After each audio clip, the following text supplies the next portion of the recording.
Yes, indeed, friends. This is Webinar Wednesday from Extreme Stillness. And I'm going to share a little webinar on preparing for the worst but expecting the best. I'll find it again here.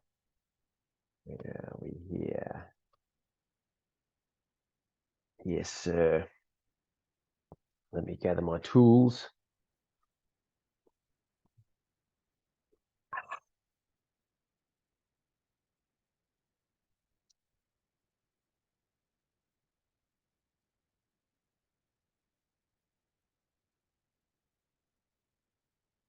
Yes, friends, good morning. This is Webinar Wednesday. I'm going to be sharing in the webinar today on preparing for the worst, expecting the best. We're going to get right into it. I'm going to do my best to keep this under 45 minutes. I was going to go over half an hour, but that would be probably impossible. And we're going to share this slide. I can't go full screen because it wasn't working before. It's a few technical issues. This is the third time I've recorded this webinar. As I sip on my cacao, my coffee substitute. Right, let's first get into who this is for. Oh, no, let's not get first. Let's get the pen and paper. So if you don't have one, go get yourself a hot cacao yourself and get yourself a pen and paper, or start up a Word document on your computer. I'm going to show you how to do that later on, how to set up your Word document. You can take notes, and then I'm going to show you how to do this whooping process, which we're going to talk about. Go to that now, pen, paper. Get a quill and feather and some ink. Who is this for? So particularly this is for people who are procrastinating. That's the main one. People who've got something they've wanted to go for a long time, be a goal or a dream or whatever, something they've been talking about for a long time and they're not taking action on it. A decision they've got to make. And also it can be for people who want high performance in their life. So I started doing this unconsciously, this process through fighting, Muay Thai fighting. And then I've started using it for my mindset coaching clients, fight mindset coaching clients. And then I've started using it for all my coaching clients because it's just a wicked way to get people into action.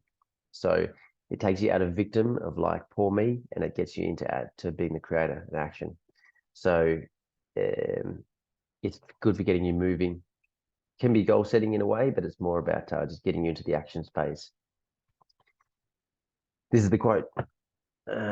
Expect the best, prepare for the worst.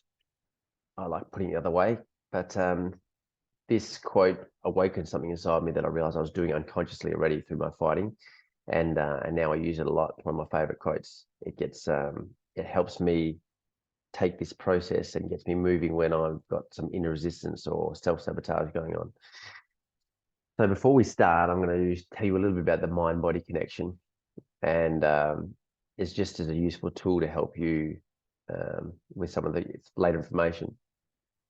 So when we talk about the body and the mind, I want you to realize that the brain is attached to your spinal cord on top of the vertebra, right? The brain sits on here, attached to the spinal cord, which disconnects and goes into all your organs. It connects to your skin. That's why you can feel pain in your skin. It's all processed in the brain, but it's all one system. The mind and the body is all one system. The body-mind is one system. There's different organs inside it, but there's as many neurons or more neurons in your gut and your spinal column as there is in your brain. So neurons are the thinking areas of your brain. So when we're talking about things later on, realize that your brain is not the one doing all the work. Your mind, body, your nervous system is constructed of everything in your body. So when we talk about resistance and things that are procrastinating, stopping you doing it, we're going to talk about why that is inside of the body. And we're talking about here in the nervous system. So the nervous system's main job is to keep you alive. That is number one is outrunning a tiger. Number two is fighting a flu. Number three is digesting all your food. All that is keeping you alive, right?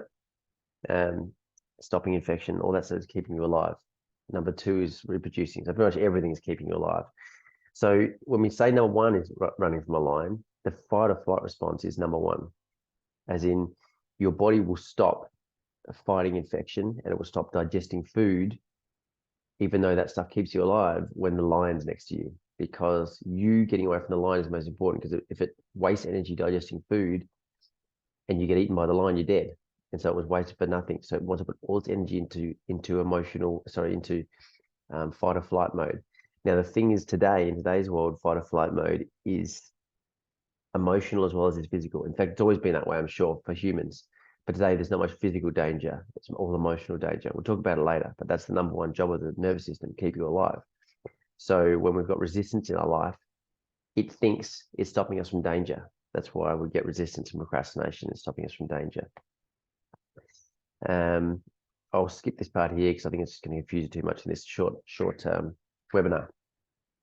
Right, that's me muscled up. This is me fight preparation. So this quote, prepare for the worst, expect the best. This is something I was doing unconsciously through my fighting career, particularly in 2012. I fought in Thailand. As a young dude, I'd had some fights at maybe 15 to 18 boxing fights. I'd won one and lost two. Now, I wasn't much of a fighter. In particular, that last fight I lost, I could have won the fight, and I didn't win it because I was too busy trying not to lose rather than to win.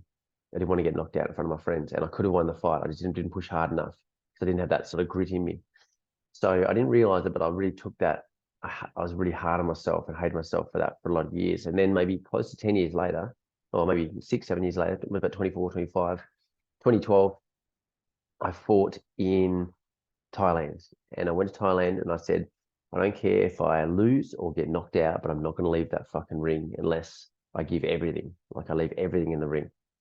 And what that meant is also not just fighting doesn't happen just in the ring. Fighting happens in the lead up as well, the training camp as well. So I mean, every day when my body was sore, we trained 2 to 3 times a day in Thailand.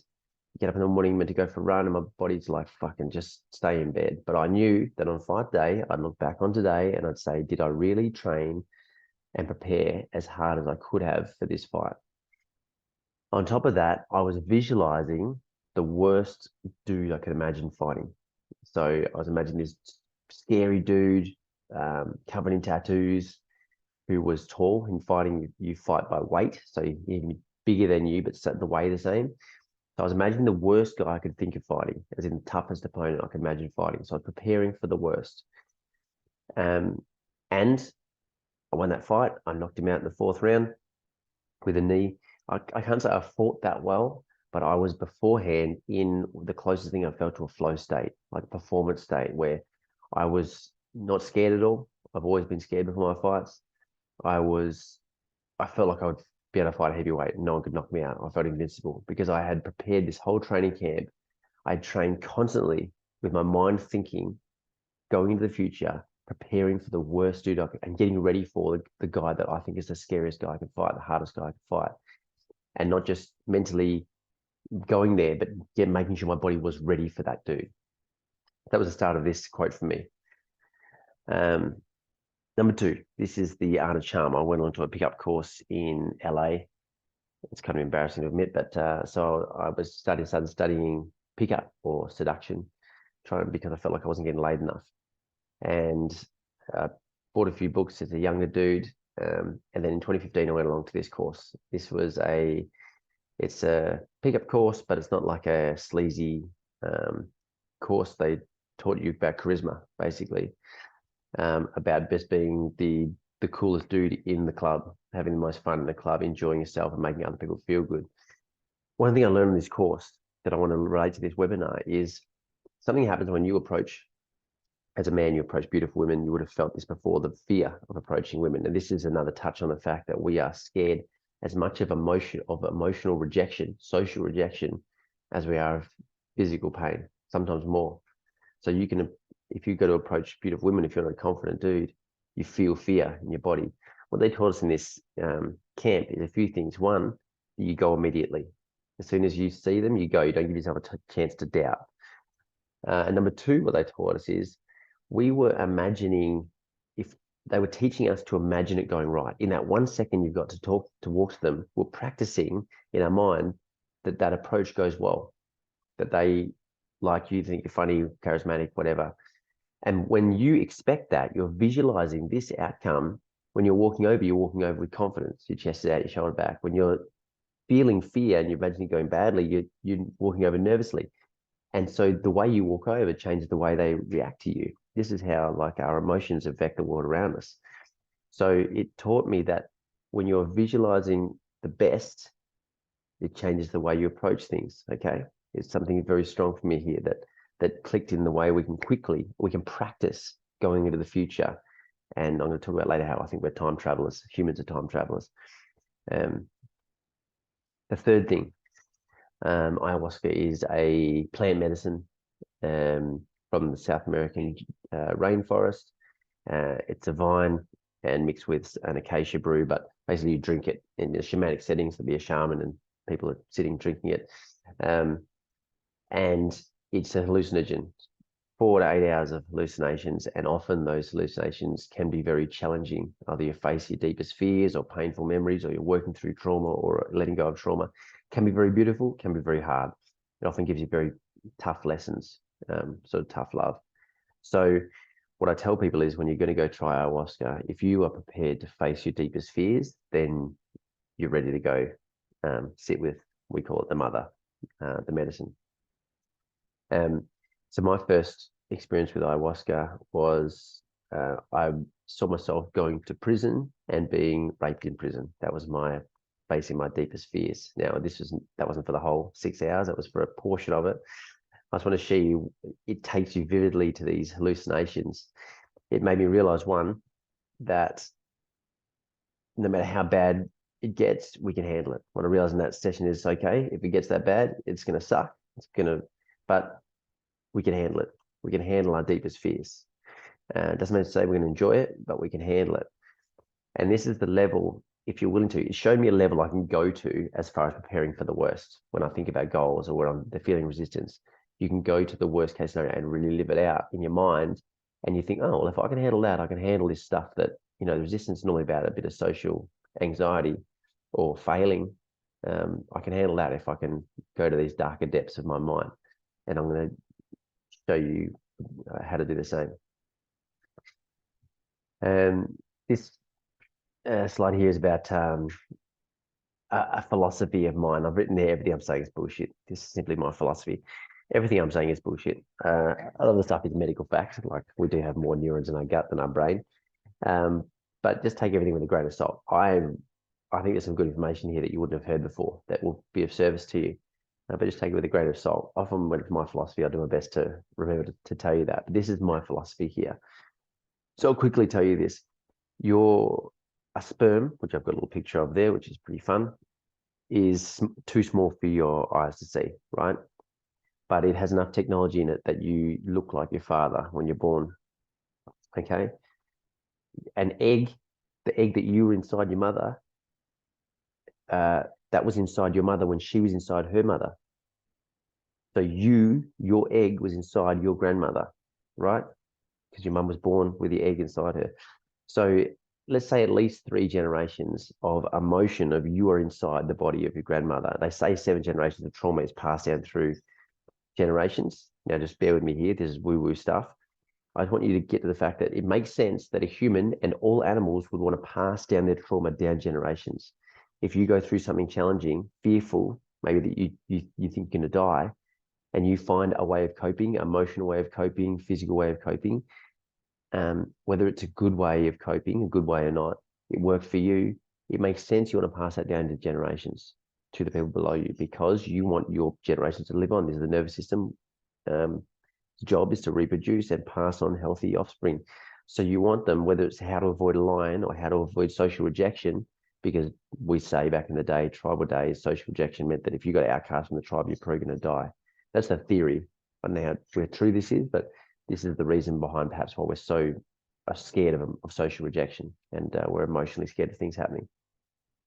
So we store emotion and trauma in ourselves, right? We can work through them through personal development, through things like ayahuasca can help dump some of this emotion. But it makes sense that there's a reason why we've got resistance and procrastination and stuff in life that you're not sure why it's there. Why is this stopping me? Why is this thing stopping me when everyone else is doing it? Maybe there's something in your lifetime or those earlier that is stored in your system stopping you.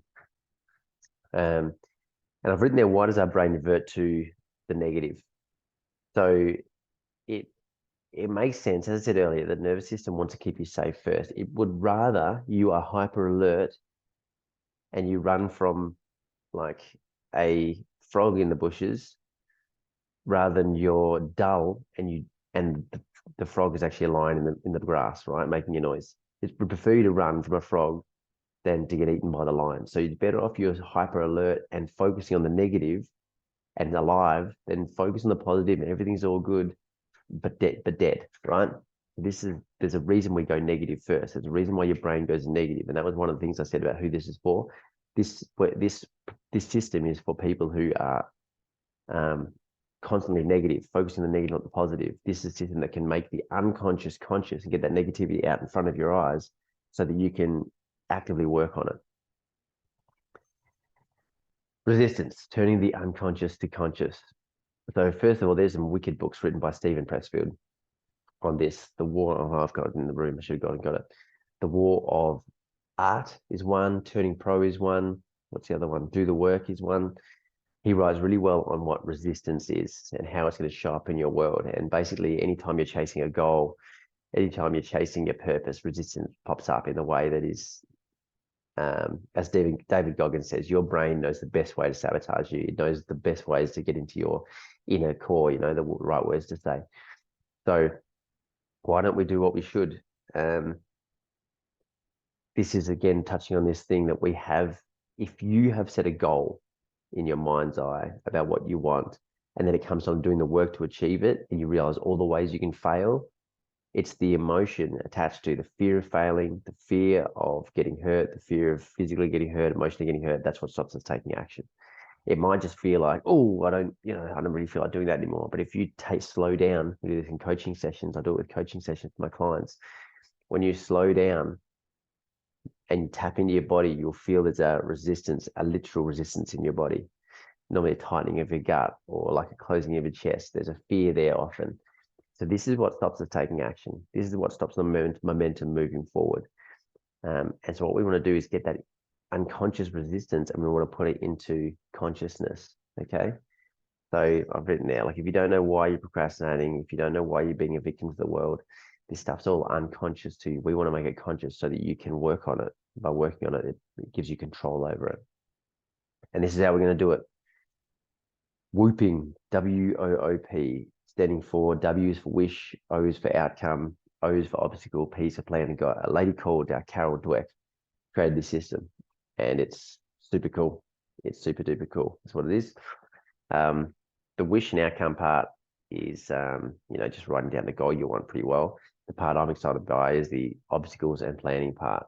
So when you think about it, this is a natural progression of how our thought process works anyway. Often when you're on the piss with the boys, you get a good idea, you tell the boys you're going to go do this thing, and you wake up the next day hungover and it doesn't happen, right? Or you get excited in a good mood about something you're going to do. And if you don't jump on the bandwagon, jump in the deep end right then and there, within a week, that good mood's gone, doubt and fear creeps in, and often the action doesn't happen on this goal. So something I do my best to do is when I get a good idea and I'm super motivated by something, I do my best to jump in the deep end straight away so that in a week's time, when I get scared of failing, I'm already in the deep end now. I've already committed myself in some way, so now I can't get out, or I've got to really work hard to get out. So now it gets me into action. That's my way of doing it. So this is a natural progression that we think of the wish, and then normally what happens is once we start working on that outcome, whether consciously or unconsciously, we look at if the outcome is Z and we're at A, you've got to go B, C, D to get to Z. What often happens is we start to look at all these potential failures and pains that could happen, B, C, D, E, F, all the ways we could fail, all the ways it might hurt. And so whether we're conscious of it or unconscious, we go, oh, gee, do I really want that goal? Because all of a sudden that goal, the positives and the negatives of the goals don't add up, right? And what we want to do is go from letting the nervous system lead us, which is all these traumas and stuff of fear of getting hurt and protection mechanisms. Instead of is we want to be conscious and use our brain. Well, use the prefrontal cortex, the part of our brain that makes humans humans, that makes humans powerful. In my opinion, we're time travelers. Humans are time travelers. We have the ability to create a future in our mind, create a past in our mind. We can create realities. And that's the thing that most other animals don't have as far as we're aware. The beauty of that for other animals is they're fully in the present. They don't stress, they're not anxious or depressed. And the downside of this power that we have is that we can live in the future and past and not in the present. So we can be not present and not enjoy life because we're so busy creating realities, future and past, maybe unconsciously, and living out fears that are not even happened yet. We're creating a future that hasn't even happened, right? So this is the upside and the downside of being human. And I've shown a picture there of John DeMartini. He's got the word breakthrough there next to him. John DeMartini talks a lot about, even here, the yin yang. The reason I've got the yin yang in extreme stillness logo is the Taoist philosophy of the yin yang. There's no good or bad. There's no just light or just dark. If you cut that yin yang on any angle, there's gonna be the same amount of light as there is dark. Same amount of upsides as downsides. Exact same amount. That's what DeMartini's teachings are. He's a super interesting guy. He's got some great books. But why I put his picture there is when we're talking about, as we make some of this stuff conscious through this webinar, if you do some writing on one goal you want to work on, one challenge you want to start working on, or one thing you want to start moving on, if you start writing down all the negatives that can happen and you still want to go for it, most likely it's part of your purpose. That's how I describe his work. When you're very clear of the upsides, the success, as well as the downside, the failure, and you still want to move towards it, this is part of your purpose, right? If you only want to move towards something when all you're focusing on what's right with it and what's going to work, and as soon as you've got to work and you've got to go through suffering to get something and you don't want to do it, then most likely that goal isn't actually for you. It's not really spiritually aligned with you. So whether it's your purpose or relationships, once you start having to work for it and you don't want to work for it, then it's probably not aligned with you. So it's an interesting way of looking at it. The upsides and downsides. No good or bad to anything. No good or bad to anything is what he says. There's only upsides and downsides. And once you've balanced them both out and you still want to go for it, then most likely it's something deep inside your core that needs that. Right, before we get into this, I want you to, actually we'll go back here. Let's focus on what your one thing is you want to work on right now. You want to write on that pen and paper or on your Word document. If you want to make a Word document, I'll share the screen here. Where are we? New share. This is what we want to share here. So this is how you want to do it in a Word document. Wish, I'm just going to make a fake one here. I'm just applying for a TV show called Alone. So this is the wish, and the outcome you'd write down, in a bit deeper detail, why you want to get into the outcome, write all that stuff there. But here in the obstacle, you write down. So first of all, get clear on what this wish is. Get clear on something you want to start your motion on, whether it's a relationship, whether it's a goal you've been talking about for ages, whether it's a whatever it is. Write down the thing you want to get into action on right here and get clear on that thing. Once you've done that and a bit more clarity on what that is for you, then you can start down. You want to get at least 10 obstacles that are going to be in the way between you and this goal, right? At least 10 obstacles. And we're going to get into the planning part later. But 10 obstacles easy. Between now and the time you've reached the thing, what are 10 obstacles that could stand in your way? So I'm going to give you some ideas about the sort of obstacles that get in the way. Now, most of the obstacles we think of are not actual physical barriers or even work we've got to do. They're all pretty much always mindset obstacles, okay? So something I'm writing in, like I spoke to you earlier about imagining the worst case scenario for the fight I was having. Something in my last couple of fights, I won a couple of state titles his last fight last year. There's a picture of that one down the bottom there. Something came to my head of what's the worst case scenario in this fight when the fear was coming up for me. And the worst case scenario, in my opinion, was if I got a shot in the guts and I shit myself in the ring and everyone's, the crowd's watching. So for me to plan against that was, I'd say, the worst case scenario for me. Now, in fighting, I'm never scared of getting physically hurt. I'm scared of quitting, like of getting hurt, and I could fight on, but I'm scared and I quit in the ring. And maybe people know, maybe they don't know. I can pretend like get knocked out, whatever. I can pretend like I'm hurt, but that's what I'm scared most of. So I'd use that as my training fuel. So most obstacles are going to be in the way are going to be actually mental obstacles, like getting overwhelmed, getting self-sabotaging yourself, getting frustrated, getting disappointed. These are the things, the actual obstacles. Everything else is just working towards the goal. It's when you have a mental, emotional block that actually stops you. So the obstacles can be other people in your life. Maybe they are telling you you're going to fail. That might be an obstacle. Obstacles can be financial. Maybe you're going to run out of money. What happens if you run out of money before you get to the goal? What happens if you, for example, in my last men's boot camp I did a WOOP process for it. What happens if I start advertising and no one responds? That's an obstacle. What happens if I start advertising, people respond, but then when I have a sales call, no one commits? That's an obstacle. What happens if I have a sales call, they say they're going to commit, but they don't pay me, or they don't have enough money? These are all obstacles I can write down. So then we're going to go next to making a plan for each of those obstacles, but write down at least 10 of the obstacles that are going to get in the way of your goal, and mostly the ones that bring up an emotional response. What's the stuff that is going to stop you taking action? It's normally things like overwhelm, relationship problems. Maybe your relationship suffers because you're working so hard on a goal. Financial problems, how that's going to feel for you once you don't know where the money's going to come from. You start panicking. Energy problems, where your motivation drops. So you factor in all these things. What happens when my motivation drops? Like, I'm super excited for the goal right now, and then in a month's time, I'm no longer excited. Do I just quit at that point? You make a plan. Do I just quit at that point? Do I keep pushing for 1 week? Do I have someone I call at that point? Is there someone that I always call when shit gets hard and they get me in a good mood? Do I have like money on the line to friends in accountability groups so that if I don't do the work, I've got to pay money and that motivates me? These are things you make a plan for. So this is where we're going to get to here, the planning part. So in your own time, you're going to write down at least 10 obstacles, but really 10's easy. You should get the 20, 30, whatever obstacles between you and this goal, okay? Or this outcome you want to get to.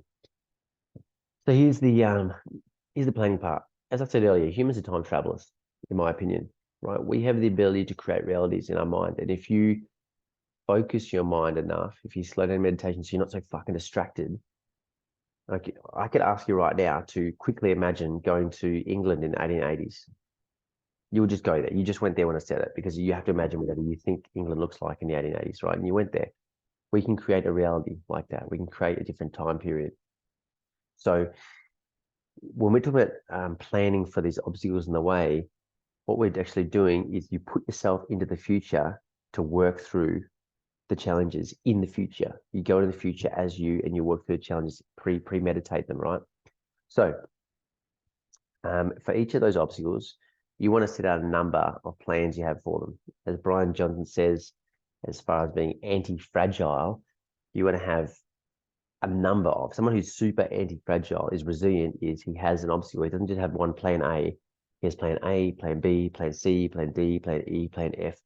As many plans as he needs to overcome the obstacle. He won't give up. He'll just keep going. A, B, C, D. He'll just keep going until that obstacle is overcome, right? I would choose a number like 5. You want to have 5 different ideas for how you're going to combat the obstacle when you get to it. This is powerful stuff, dudes, because once you, as I said here, if you are starting to write down different ways to get to an obstacle, instead of normally, if you're someone, as soon as the obstacle comes up, you just give up. And you're not resilient, you're not solution focused, you're focused on the problem, you're being a victim to it, then this is premeditating what you're going to do. What's the mindset you're going to use to get past that obstacle? Can you use gratitude? Can you, as I said earlier, can you call someone who always gets you in a good mood? Can you listen to a particular motivational video? Can you listen to some good music that fires you up? Can you do some breath work? Can you meditate? What's your thing? Can you go for a run? What is the thing that works for you? So make 5 different plans for each of those obstacles. Now, as I've written there, if you can't be bothered making a plan for these obstacles, then you either 1, you don't want the goal enough, or 2, you like being a victim. You like having an excuse like, oh, I tried my best and I failed, and you like telling everyone that. And I'm saying that because I can feel it inside myself. It's inside me. I feel the victim in me all the time, but we all have it in us. When we actively pretend like we want to achieve something, we might want to achieve it, but we don't mind being the victim and not having it go right for us. So if you're not willing to do this work, then you don't really want the goal, so just either choose one or the other. Like, choose you want the goal, or choose you don't. Either way is fine. Maybe you're too scared to go after the goal. As I said earlier, You will find out how badly you want it when you are very clear on all the shit can go wrong and you still want to go for it. That means it's a good goal for you. If you're clear on all the shit can go wrong, that means you can see all the dark and you can see the light of what might go right, and they're balanced, and you don't want to go for it anymore. It's not worth the dark for the light, then it's probably not the right goal for you, right? So that's up to you to decide. But it's the self-awareness. Like maybe it's the wrong spiritual path for you for this goal. Okay. So let's keep rolling here. One last thing before we get into expecting the best. This is part of preparing for the worst as well. Sort of like in the middle line. When we talk about expecting the best, when you talk about like visualizing yourself succeeding, why don't we visualize yourself succeeding every day? Why don't you wake up in the morning, visualize yourself having a fucking great day at work every day? Why don't you visualize yourself succeeding every goal you set in your mind? Most of the reason is one, you've got a fear of disappointment, or number two, there's a fear of success. We call tall poppy syndrome the fear of like when you succeed, you stick your head above the crowd and you get it chopped off. Okay. That's number one. When you stand out from the crowd, you're obvious. It takes courage to stand out from the crowd. When you make money, when you're successful, people tend to give you shit and might hate you for it. So you've got to be aware of that if you've got the courage for that. And some people don't. The other one is the fear of disappointment. You all know the feeling of when you've gone for something and you failed and then you feel disappointment. You feel like I'd rather have just not set the goal than set the goal and fail because the disappointment's worse. We often get that feeling inside our bodies. So that's something that we do. We just don't set the goal anymore because we're scared of disappointment. So factor this into your planning for your obstacles. Factor all this stuff in because you're going to come across these challenges, right? These emotional challenges. So if you're someone that gets disappointed easily, or yes, my girlfriend coughing up a lung there. If you get disappointed easily, or you are probably fearful of people rejecting you for having success, then most likely, then you better factor that into your obstacles, put that into your plan, and how you're going to plan against that. When I get disappointed, I do this. When something goes wrong, I do this. I do breath work, or I do meditation, or I go for a run, whatever it is that gets you out of that mood, that state.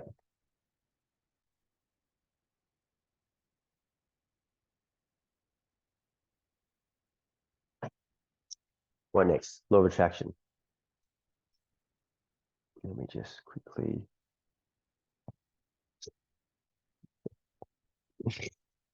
Oh my God.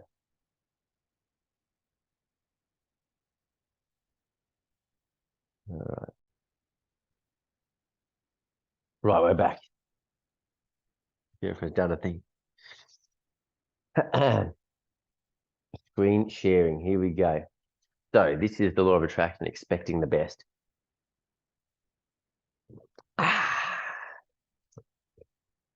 Humans are time travelers. Okay. Use that power to manifest. Now, this isn't my, I don't know if I'm fully on board with this yet. I'm starting to this last year, starting to feel like maybe I have the ability to. Well, let's talk about this first. The Secret. You've all heard about the book, The Secret, most likely. The book, The Secret, is all about the law of attraction. And what it says in the book is, if you just think about what you want, vividly visualize it, it'll come to you, right? I'm not sure if it does say that as directly. Basically, it's more about thinking than it is about action. And I'm still haven't seen it happen fully in my life yet, but these last few 6 months, maybe in particular, I've started to understand this law of manifesting. It's deeply based in action, but I think it's the masculine role of we like taking action anyway. But as far as manifesting for me is just one little step towards the goal you want to do every single day. One little step every day, right? So and maybe it is possible just to visualize shit into your life. It hasn't happened for me yet, but I want to talk about this a little bit. This is the part of expecting the best. Abraham Hicks talks about this really good. There's a Spotify. You can listen to their podcast. You can buy her books. Her audio is really good to go to sleep to because she's talking about constantly focusing your mind on the positive. The one key difference she keeps talking about is there's the positive, like, okay, the positive is, can you see it, my little flashy thing? The cacao, right? The positive is the cacao, my drink of cacao. Now I can focus on I want cacao, or I can focus on I don't want coffee, right? I can focus on I want money. I can focus on I don't want poverty. They're two different things. And we can pretend like I want money, but really I'm focusing, I don't want poverty. And it's not the way we're just saying the words, it's how we feel in our body. She explains it better than me, but what we're getting to here is when you're using the law of attraction, right, or visualizing or whatever, manifesting, in my opinion, the good thing about it is that you're focusing on what you want. And when you're doing it right, you're feeling what you want. You are feeling what you want to have happen. Success in the outcome, success in the goal, success in abundance of money, whatever it is. So at the very least, whether it manifests this thing into your life or not, one thing it definitely does is it makes you feel good. What I want to have happen today, if you visualize the good things having happened today, if you're not scared of disappointment, you feel the good things happening in the day and you feel good now. So if nothing even manifests and it has another shit day, if at least for a minute of me visualizing, I felt good. So in my opinion, that's the number one powerful thing about this. Number two, it gives you an outline for what you want. If you're visualizing it properly, you're constantly thinking about what it is that you want, then you're starting to think about what I need to do to get there. You're very clear on the things you need to do to get there. So this whole thing about the expecting the best is as I said in that last slide, overcoming the fear of disappointment is a big part of that. Overcoming the fear of disappointment and success is a huge part of actually getting what you want, because once you're conscious, once you turn this unconscious shit and make it conscious, and you realize, shit, I'm actually scared of succeeding maybe. I'm scared of what if I succeed and make this money and my family disowns me because they're all poor? Or what if I succeed and become successful and my friends disown me because they haven't never had the courage to go after their goals? And then I've got no friends. Some of this shit's very real for us, the fear of social rejection. So getting this shit unconscious stuff into the conscious makes you very self-aware. And what it can also do is I've written there, get honest with your why. If it's sex, if it's dollars, if it's power, why is it you want to achieve this goal? Is it for, like, why is it they want to go on the Alone Australia show? For me, I love the idea of wild experiences, and TV shows are the best way to get these wild experiences. They're pretty hard to make up in my world. There's the money to make them. You can really get dropped alone in the bush. It's wild stuff that's hard to do in the real world. That's why I like the idea of these TV shows. So that's the main reason, to live a full life, a wild life. But it also scares the shit out of me because I'm not a very good survivalist, and I'm probably going to fail and cry like a baby. So there's all these fears and stuff and resistance that gets in the way. But get clear on your why. Why is it that you want to do these things? And once you're very clear on the why, that'll help guide you towards it. And the why, the feeling of the why, that's where the law of attraction happens. The feeling of what you want to have happen.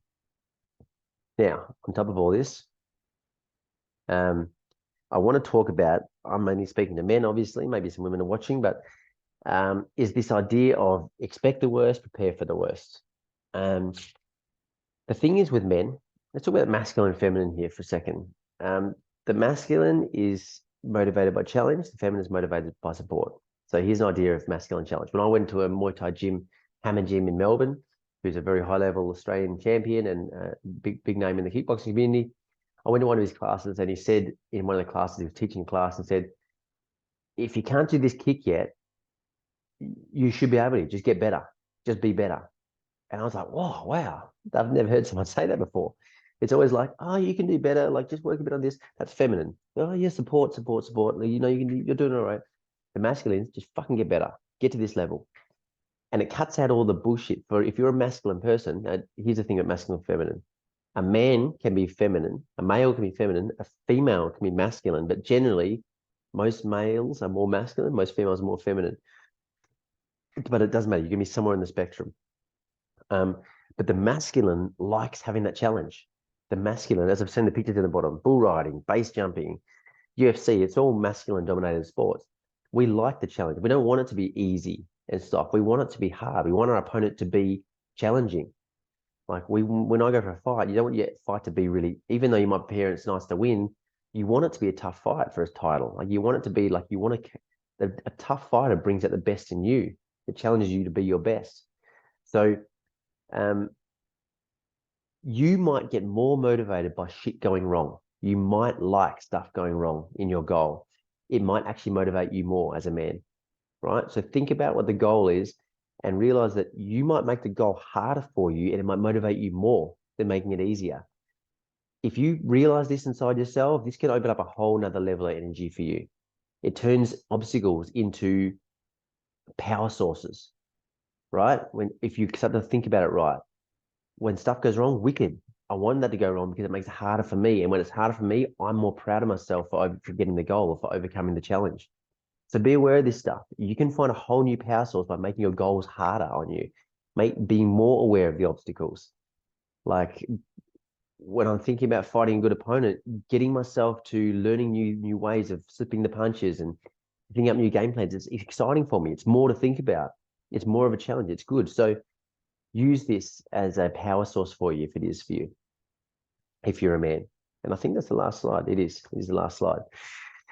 So, homies, that's the end. It went a bit longer than what I wanted to. But I hope there's some good information there. Your homework is to go do that WOOP process for one goal, the one outcome you want to go for. List, let's say 10 obstacles, and let's say 5 plans for each of those obstacles.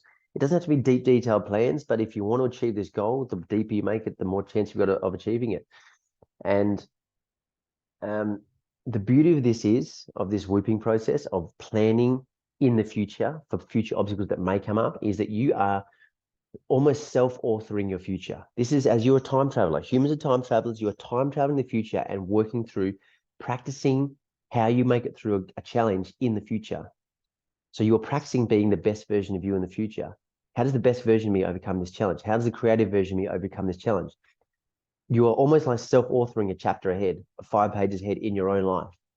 So you're seeing a future obstacle that might happen and you're planning for it, preparing for it, so that when it happens, not only do you not freak out when it happens, you can smile when shit hits the fan because you expected it. And you not only you know how to do it, you know the mindset you want to get through it. And if plan A doesn't work, you've got plan B, C, D, E, or F. You might have 5 different plans for how that one obstacle goes. That doesn't work. Cool. I made a plan for it didn't work. I've got number B. B doesn't work. Cool. I made a plan. B doesn't work. This is number C. You've made all this plan. So you get into challenges and you become solution focused. This turns you into a solution focused human, not a problem focused human. So you are planning out your future. You are time traveling the future, and you can become a cool, calm, collected mofo. You can get to these obstacles and you've pre-visualized yourself, not only handling the problem, but handling it in a cool way, handling it and being happy about it, actually being grateful for the challenge. So use this. It's a super powerful tool. This is how humans are powerful species. We can time travel. Use it. Use this potential, because most animals cannot go into the future and live out an alternative reality. We can. Use this power to go into the future and create a new reality for yourself and write your next chapter before it even happens. That's it, homies. I hope that was a good service for you. This is the Men's Mindset Boot Camps. Go to extremestillness.com to look up our upcoming boot camps. This is Webinar Wednesday. Every Wednesday, I'm going to do a webinar on different topics that I think are cool. They're going to serve you. Keep it real, homies. Hope that serves you. If you've got any questions, put them in the, or DM me on Instagram or Facebook, Extreme Stillness. Otherwise, put them in the notes below. Keep it real. I'll see you in the next one. Peace.